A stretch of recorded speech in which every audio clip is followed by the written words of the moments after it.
Hello အဲ့တော့ဒီနေ့မှာတော့ပေါ့နော်ယာတီရက်ရွှေ့ခြင်းနဲ့အမျိုးသမီးများဒီဗီဒီယိုလေးကိုမကြော်ပဲကြည့်သွားပြပါပေါ့နော်အဲ့တော့မိမိကအရေးကြီးကိစ္စတစ်ခုခုကြောင့်ပဲဖြစ်ဖြစ်ပွဲရှိလို့ပဲဖြစ်ဖြစ်မိမိရဲ့ယာတီလာတဲ့ရက်ကိုရွှေ့ခြင်းနဲ့ဆိုလို့ရှိရင်နော်ဒီကားလုပ်လို့ရမယ်နီလန်လေးတွေကိုပြပြပြီးသွားပါမယ်အဲ့တော့ပထမတနည်းကတော့ပေါ့နော်ဒီအိမ်ထောင်တယ်တွေပေါ့အိမ်ထောင်တယ်တွေဆိုလို့ရှိရင်ပုံမှန်တောက်နေကြပေါ့နော်ဒီ21ရက်တရေဓာစီကိုတောက်တုံးလို့ရတယ်ပေါ့နော်ဟော်မုန်းတစ်မျိုးပေါင်းဆက်ထားတယ်21ရက်တရေဓာစီကိုတောက်လို့ရပါတယ်အဲ့တော့ကိုကအဲ့21ရက်တရေဓာစီကိုတောက်နေတယ်21ရက်ပြည့်လို့ရှိရင်ရက်လိုက်တယ်ဆိုလို့ရှိရင်ဒီ menstruation လာမှာပေါ့နော်အဲ့တော့ကိုက21ရက်ပြည့်လို့ရှိရင်မရက်ပဲနဲ့အဲ့ဒီ21ရက်တရေဓာစီကိုဆက်တောက်သွားမယ်ဆိုလို့ရှိရင်တော့ယာတီမပေါ်ပဲနဲ့မိမိယာတီလာခြင်းတဲ့ရက်မှာရက်ချလိုက်တယ်ဆိုလို့ရှိရင်တော့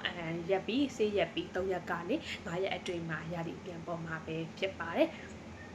နောက်တစ်မျိုးကကြတော့ပေါ့နော်ဒီအိမ်တော်မရှိတဲ့လူတွေအတွက်ပေါ့နော်ပုံမှန်ဓာစီတောက်နေရမဟုတ်တဲ့သူတွေဆိုလို့ရှိရင်เนาะဒီ progesterone ပါတဲ့ဟော်မုန်းပါတဲ့ဆေးပေါ့เนาะprogesterone ဟော်မုန်းပါတဲ့ဆေးကို